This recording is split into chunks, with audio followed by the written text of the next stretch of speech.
Okay. Happy Thursday. Welcome to Uncaged. We're here in the green room at the studio. Listen, I know it's not much, but you got to do. So before we go into it, today we're talking real estate. I know last week we got to clarify all of the terms, kind of about business, things that you guys might not know. And that's kind of the whole goal of this course, is to expose you to things that through the last 5.5 years, I've had the privilege of being in entrepreneurship, even longer than that if you go back to my college and high school days. But that we teach you stuff that you only get from being in the arena. No shade to academic professors. They all mean well. They all do a lot of great research. But at the end of the day, we all know in everything in life, if that's, if that's dating, if that's business, if that's everything in between, you learn by doing. And that is why we brought this course to you guys. We've talked about that. So you get to see a little behind the scenes. You got a little TV, a microwave. Look, you got to make do. It can't be perfect off the rip. That's one of the lessons we'll talk about this semester, is this perfectionism, this analysis paralysis that our generation, that younger people have in business, is really deadly. It prevents a lot of great ideas from getting started. I read something the other day where it said that there's so many great ideas that are in the graveyard because people had analysis paralysis getting started. So we are the antithesis of that. We want to make sure that you ship your product as early as possible. You ship that new business as early as possible. That you're not scared to wade into the treachery of entrepreneurship, to the beauty of entrepreneurship. That's why we created what we're going to do. As always, show overview today. If you go to page 7 in your spirals, in your Business Uncaged spirals, we're talking about real estate, residential, duplex, smaller, cash flow acquisitions. I just went to the bank, picked up our check. We're going to use this as our down payment on a rent house down the road, 384 West Van Alstyne Parkway, a great rent home, one that I can use for depreciation. We're going to walk through how you depreciate a income, no matter what you're doing. If you're an accountant, if you are an entrepreneur, if you have a corporate job and your spouse can be designated as a real estate professional with the IRS, we're going to talk through all of that. And we're going to talk through really simple things. When people say, I can't afford that house, I don't know. We're going to walk through the math. Can you? We're going to look at money down. We're going to look at percentages down. We're going to look at different home loans. If some of you are going to be coaches or educators or anything in between, there are certain loan programs out there. We can look at certain areas. If you're in East Texas and West Texas, there's different United States agriculture programs. There's Section 8. There's local bank loans. And we're going to talk about what a secured asset means versus an unsecured asset. I had a bad experience last year. We'll talk about with an unsecured asset. And so we'll be able to look through what the difference is and why real estate is a safe play for the most part. Because the asset, what the bank is giving you money for, is actually a real thing that can be resold by that bank in the event you can't make your payments. It's a secured, secured asset. We'll talk about that. I'm going to throw on my mic. We're going to go to the studio. As always, we've got a little lecture at the beginning. We'll talk through some common misconceptions, some very basic real estate language and jargon that you can know. So as you start talking to people where you're from, as you talk to friends, as you watch TikTok and Instagram and YouTube, you're able to comprehend what this mythical land of real estate is. Take a look at this ad. As always, we are very thankful to our ad partners. But if you need a college checking account, if you decide you want to open a real estate account, if you want anything related to financials, you got to check out First United Bank. Truly, a young person's bank, a entrepreneur's bank. I know the family well. The Massey family is dead set on creating the best banking experience in Texas for young Texans that are business hungry and that are trying to grow a family and are trying to grow a business. So First United Bank, we're grateful for their sponsorship. We'll see you guys in just a second.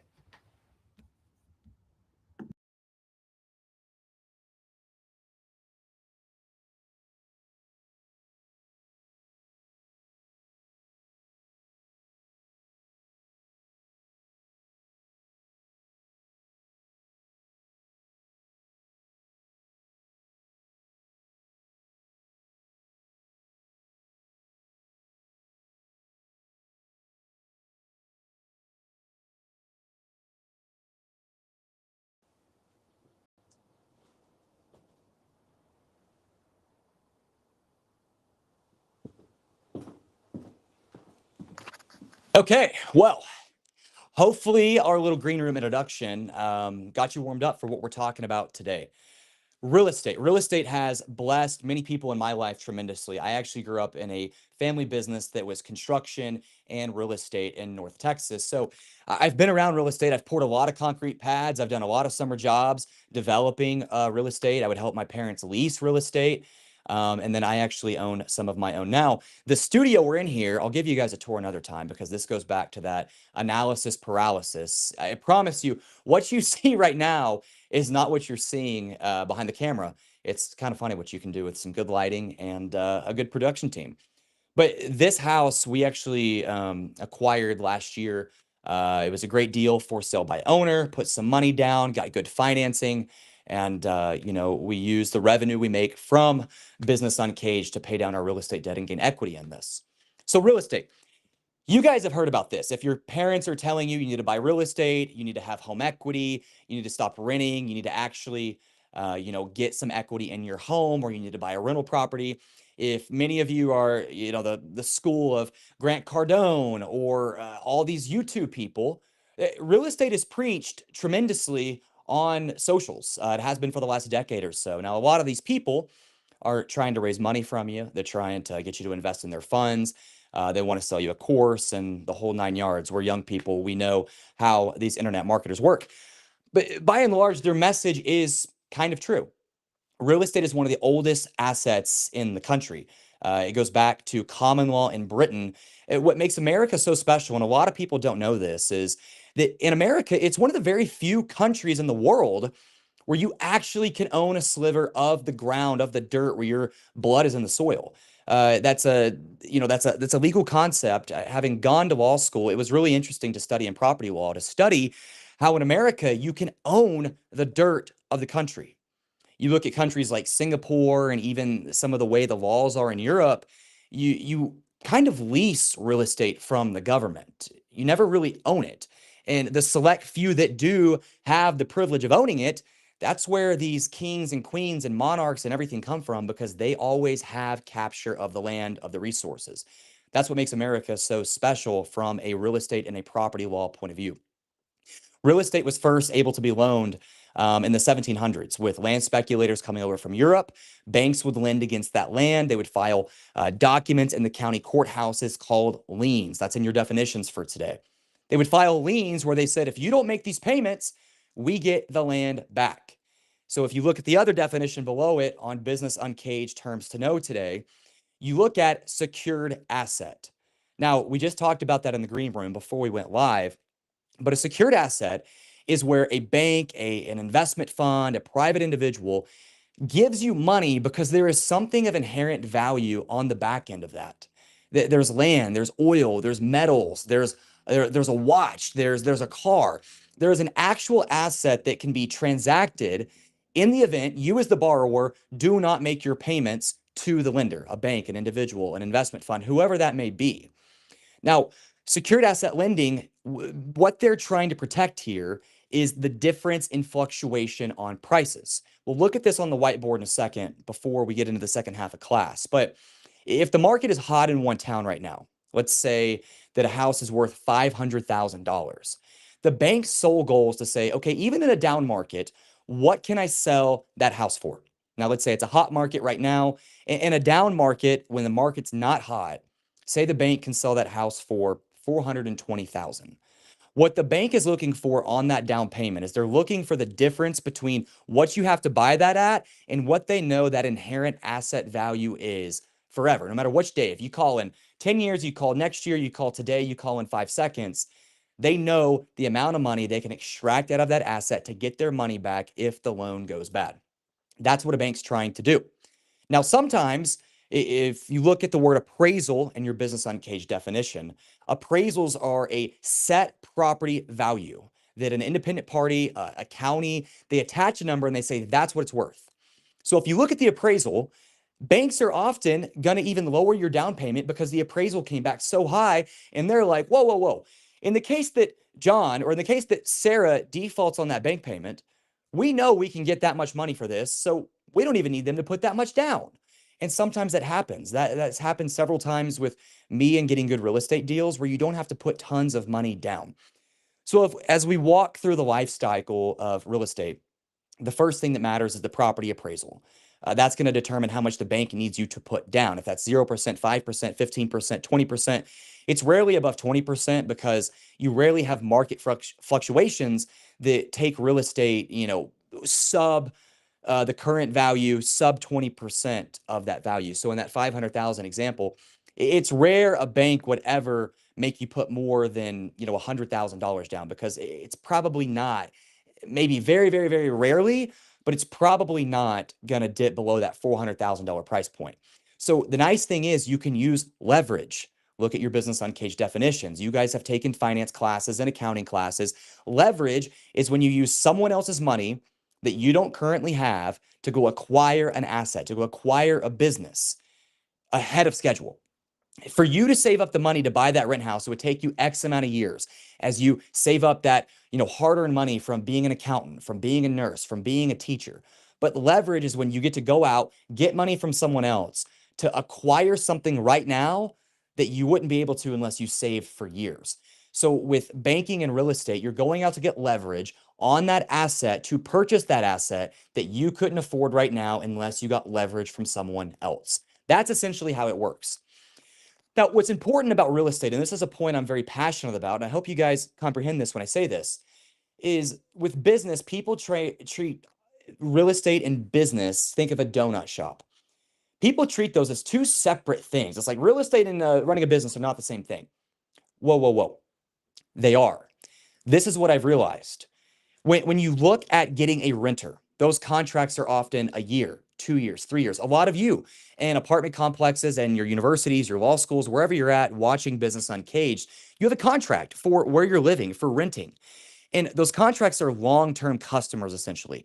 If we have a donut shop and John walks in and gets a chocolate donut, that is one sale. Yeah, it's an easier sale, but if you look at real estate, that's still a customer. You're still selling that person on a contract. Now, it's a lot harder to sell because it's more money every month for a longer period of time. So the risk is higher on the customer as opposed to John walking in with a donut and paying $1.27. There's not a lot of risk on John. If he doesn't like the donut, he throws it away. It's $1.27, whatever. Now, if Sarah signs a real estate contract for 2 years and say the rent's $1,000 a month, she's now on the hook for $24,000 in some way, shape, or form. She knows she is committing to that $1,000 a month for a long-term time. That's why it's harder. There's more effort that goes into getting a renter. But if you think about it, that's the equivalent of selling John 1,000 donuts per month. That's $1,000 in revenue no matter which way you look at it. Now, as we get later in the course and we start introducing more difficult concepts, we're going to talk about a cap rate. A cap rate is essentially the same thing in businesses. If you start making $1 million a year with a plumbing business, there's going to be a number attached to that someone's going to price that business at. We'll talk about all that later, but I want you to have a high-level overview. Real estate is one of the most truest form of wealth you can possibly get. Real estate has made a lot of people wealthy across America, even without the intent of becoming wealthy. It's not like these people are AI founders or Facebook founders or anything in between. They simply follow a financial schedule. Hey, pay this much per month. I have a renter paying me money. I'm going to send that to the bank. Over time, my equity grows. Now, equity is the amount of ownership you have in that asset. So as you pay into the bank's loan and say, hey, I'm paying you back, principal and interest. Look at your definitions on your Business Uncaged spiral. Principal is the amount of money you took out from the bank to buy the asset. Interest is they're saying, hey, this isn't for free. Like, it ain't a free ride over here.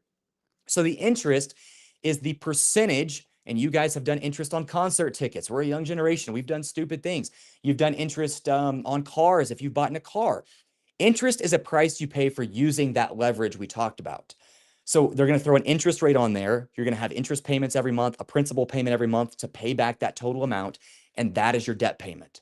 That is how this whole game works. So as you pay the bank that principal, that principal wipes away from the amount you owe the bank. And that difference, that's your equity.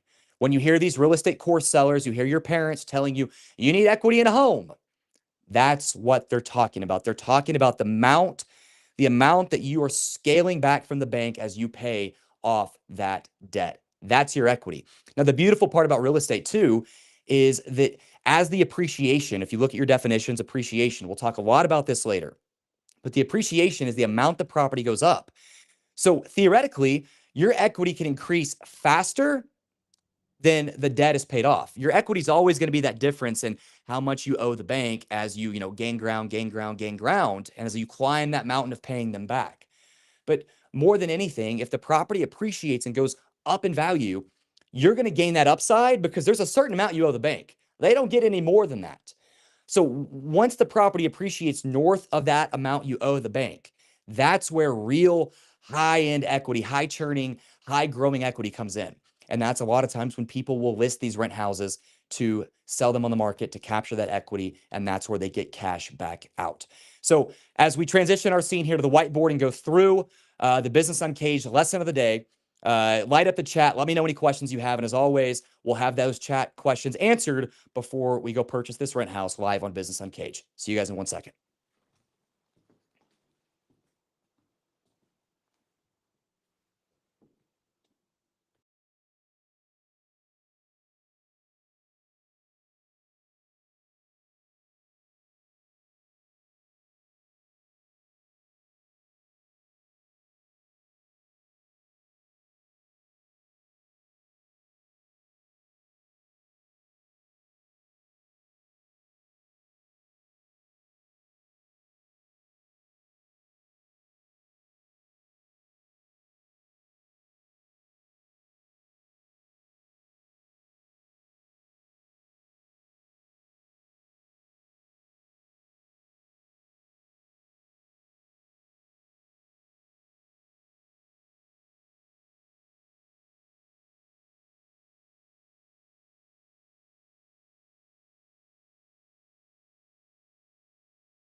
Okay, here we go. And we're back with the whiteboard. You know, I love the whiteboards. We've talked about this.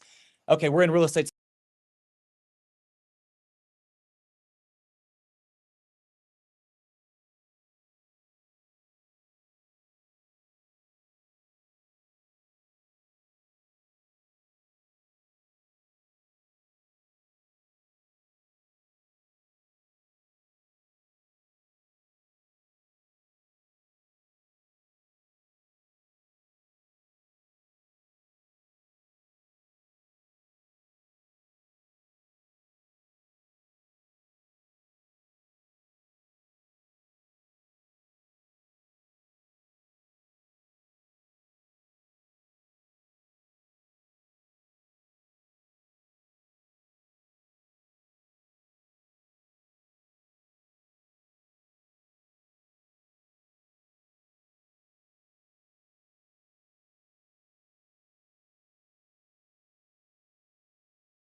Okay, we're back. As you guys know, I love my ad sponsors. They're the blessing of how we get to do what we do. So let's move this back a tiny bit so we get a little better camera angle.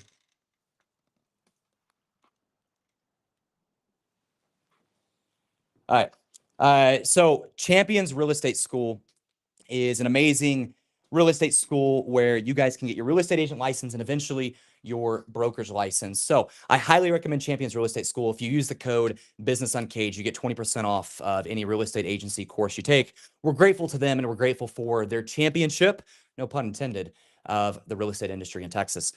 Today, you know, I love the tip of the day. We've got a biblical parable from Luke. Now, this is something one of my friends always brings this up. He talks about not taking the seat at the table whenever you're not the host. And if you look at Luke 14, 7 through 11, for those who exalt themselves will be humbled, and those who humble themselves will be exalted. And if you look at that parable and what it means if you're at a business dinner and you get invited by some successful men in your area, you don't order the most expensive thing on the menu. You don't sit at the nicest spot on the table, the head of the table. If they maybe invite you on a road trip to a real estate conference in Dallas, you don't take the front seat when there's 4 seasoned gentlemen or women going on this real estate road trip. You take the back seat. Humble yourself, and then maybe you'll be exalted. But if you exalt yourself at the beginning, rarely does it work out. And oftentimes you're humbled. And we're thankful to the gospel for providing us that lesson for this tip of the day. Real estate 101, as we talked about, rent is essentially high ticket sales. Like we talked about, to sell John 1,000 donuts, that's the equivalent of Sarah renting your rent house for $1,000 a month. That's the same amount of revenue. Oftentimes, though, people treat real estate and business so differently, but they're the same thing. A dollar is a dollar, revenue is revenue. So you have to work harder to get that contract. You have to work harder to get Sarah to agree to the $1,000 a month because it's more money. Of course, it's harder. But it's harder because it's more revenue and it's the same amount of intensity from an economic efficiency point of view that it would be to sell John on 1,000 donuts. Number 2, do not forget, renters are your customers. That is such a misunderstated point in the real estate industry. Oh, well, my tenant. No. They are your customers. Do not forget that. As you guys go acquire real estate in Texas, as you go build duplexes, as you go buy rent houses, as you own commercial buildings and multifamily buildings, they are not your tenants. They're your customers. The customer is king. We'll talk more about that in our sales stream in a few weeks, but your customer is your king and your renter is your customer. Number 3, your cap rate is the same thing as an exit multiple. And both of these will come back up in our later lessons.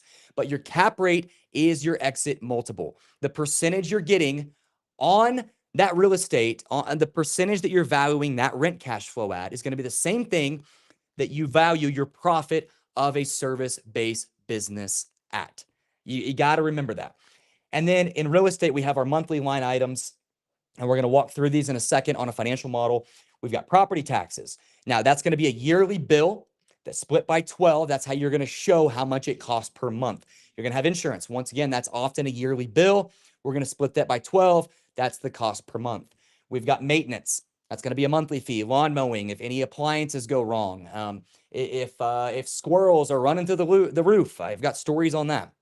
We've had to trap many squirrels in a building that we own, and it gets really funny.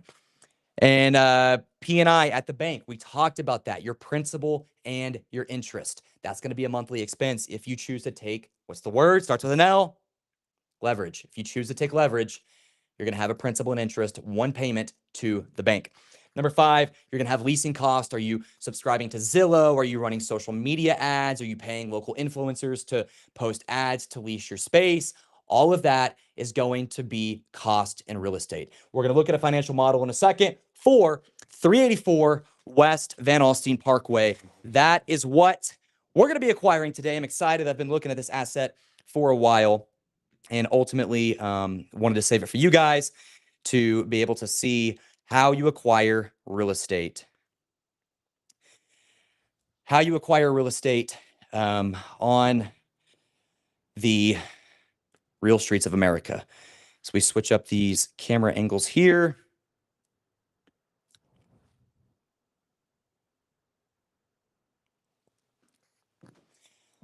Now the fun part of the day.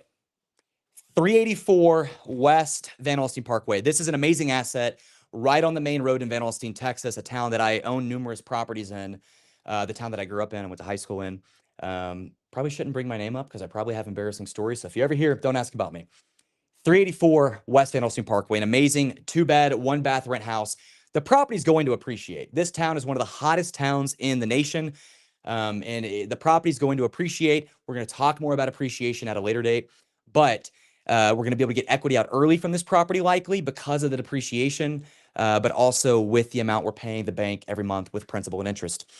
The house is listed for $205,000. Now, if you have bought a house, if your parents have bought a house, you know that oftentimes what the list price is not what it's eventually bought for.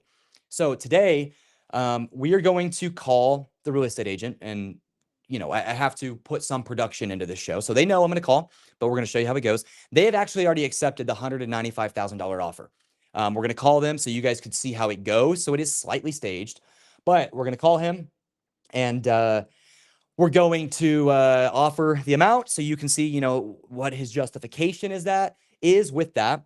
And then we're going to talk to the banker. I already know the amount that I'm having to put down in full transparency, but we're going to talk to the banker on set, and he's going to tell us how much we put down because of what the property appraised at. He's going to show us the appraisal report, and then we're going to put an amount down between $5,000 and $20,000 down. That is what the check is right here once he tells us how much we have to put down. Then we're going to talk about homesteading versus renting. You can homestead a personal residence. You cannot homestead a rental residence. Those are going to be different bank terms as well. We'll talk to Ryan Hayes, the banker at Texas Bank, about that in the process. We'll look at how this property is going to appreciate. We'll look at our monthly P&L over here. Remember, we have property tax, insurance, maintenance, P&I at the bank, leasing cost. We're going to run through that financial model. And then we have, is it leasable? Who's our target market for this? It's a 2-bedroom, 1-bath house. Think through that a little bit. Put in the chat who you think's a prime candidate. We're going to call those people. We're going to ask them what they think about it. And then, is there any depreciation? We're going to look at this in a later episode on how I can use my personal income and use the depreciation off of this rent house to where I pay less in taxes. Because that, at the end of the day, is kind of the goal, is to keep more money in your pocket. Any questions here, throw them in the chat. We're going to head over to the other set that we have at 384 West Van Alstyne Parkway, and we'll see you guys in a second.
Okay, and we're back.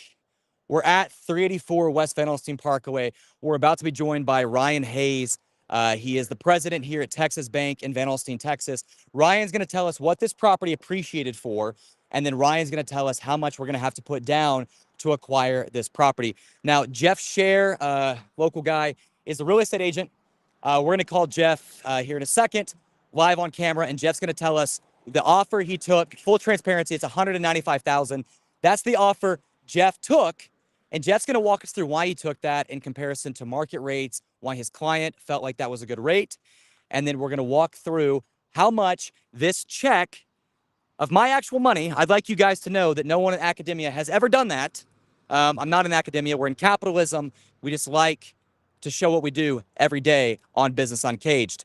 Apologies, it's windy out here. But we've got this check. We're going to write it for the down payment, and then we're going to walk through all of our different monthly costs live on camera.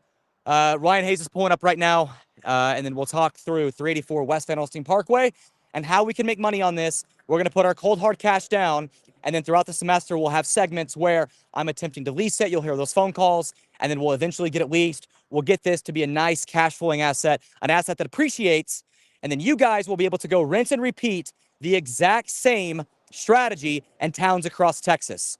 We'd like to thank all of our sponsors. Ryan Hayes will be here just a second. Take your break, light up the chat with comments. But as always, Business Uncaged, we're here to help you make more money and maybe find a faith along the way. We'll see you guys on Thursday, right back here for Cattle 101. Keep looking at those spirals. Watch the course links we send. Have a great weekend, and may you have a blessed Easter. We'll see you next week.